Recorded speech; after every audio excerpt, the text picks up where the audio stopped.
Double standards, hypocrisy ప్రశ్నించాల్సిన అవసరం ఉంది కదా.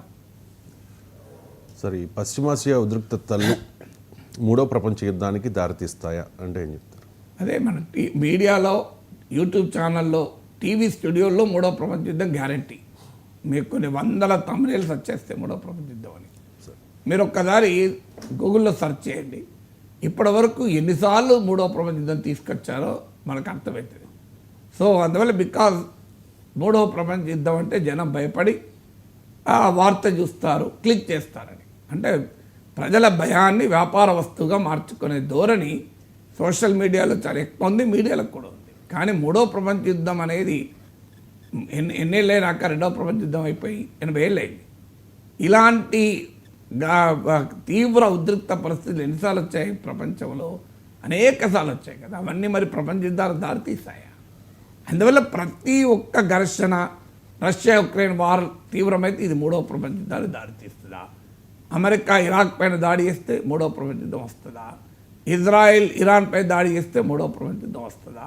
ఇజ్రాయెల్ సిరియా పైన దాడి చేస్తే మూడో ప్రపంచ యుద్ధం వస్తుందా? భారత్ పాక్లో ఘర్షణ పడితే మూడో ప్రపంచ యుద్ధం వస్తుందా? అసలు మూడో ప్రపంచ యుద్ధం అనేది ఇంత సింపుల్గా ఉంటుందా? నాకు అర్థం కాని అవసరం ఏంటంటే, సో అందువల్ల వరల్డ్ వార్ అనేది ఇది మామూలు విషయం కాదు. ప్రపంచం ఎంత నాశనం అవుతుంది అనేది తెలియాలి.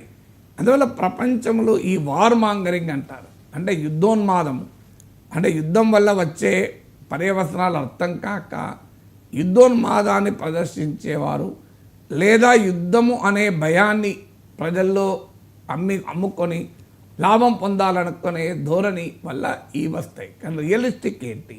ప్రతి ఘర్షణ మీకు స్థానిక ఘర్షణ ఉంటుంది, ప్రాంతీయ ఘర్షణ ఉంటుంది, థర్డ్ వరల్డ్ వార్కి ఎంటర్ కాదు. ఎందుకు ఈ చర్చ కూడా జరుగుతుందంటే ప్రపంచం పోలరైజ్ అయి ఉంటుంది. నిజమే, ఏ ఘర్షణైనా ప్రపంచం పోలరైజ్ అవుతుంది. మీకు రష్యా ఉక్రెయిన్ వార్ ప్రపంచం పోలరైజ్ కాలేదా? యూరప్ అమెరికా ఉక్రెయిన్కు మద్దతుగా, చైనా రష్యాకు మద్దతుగా, ఇరాన్ ఉత్తర కొరియా రష్యాకు మద్దతుగా లేవా?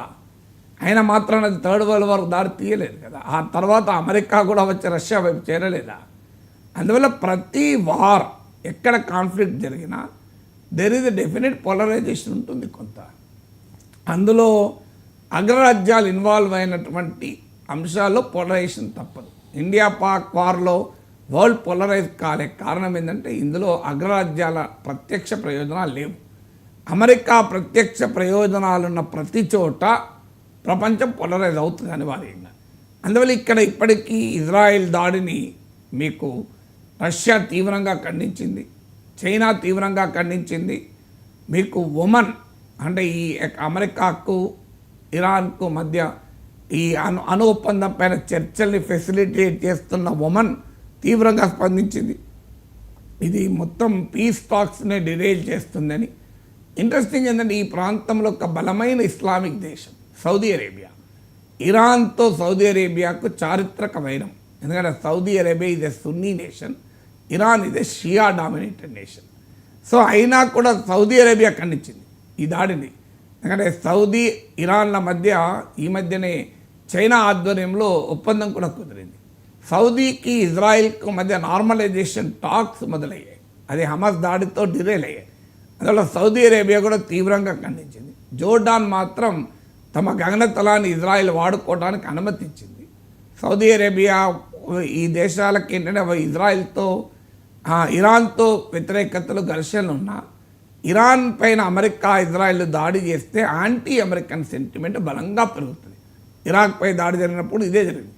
యాంటీ అమెరికన్ సెంటిమెంట్ పెరిగితే ప్రో అమెరికన్ గల్ఫ్ దేశాధినేతలకు సమస్య. అది సౌదీ అరేబియా కింగ్ కావచ్చు, యుఏఈ కింగ్ కావచ్చు. ఇది మొదటి సమస్య. రెండవది ఏంటంటే అరబ్ సెంటిమెంట్ కూడా పెరుగుతుంది వీధుల్లో. ప్రజల్లో ఇజ్రాయెల్ పట్ల ఇజ్రాయెల్ తీవ్రమైన వ్యతిరేకత అరబ్ దేశాల్లో ఉంటుంది. అరబ్ దేశాధినేతలేమో వాళ్ళ స్వార్థం కొరకు అమెరికాతో రాజీ పడవచ్చు, ఇజ్రాయెల్తో రాజీ పడవచ్చు, కానీ ప్రజలు రాజీ పడరు. అందువల్ల పవర్ఫుల్ అరబ్ సెంటిమెంట్ పెరిగి తమ దేశాల ప్రభుత్వాల సుస్థిరతకు సవాల్గా మారుతుంది. అందుకొరకు కూడా ఈ దేశాలు ఆలోచిస్తాయి, ఇరాన్ మీద ప్రేమతో కాదు. సో అందువల్ల మీకు సౌదీ అరేబియా లాంటి, ఒమన్ లాంటి దేశాలకు కూడా వ్యతిరేకించాయి. అమెరికా ఇరాన్కు ఇజ్రాయెల్కు పూర్తి మద్దతుగా ఉంది. అందువల్ల ఈ పోలరైజేషన్ అయితే జరుగుతుంది.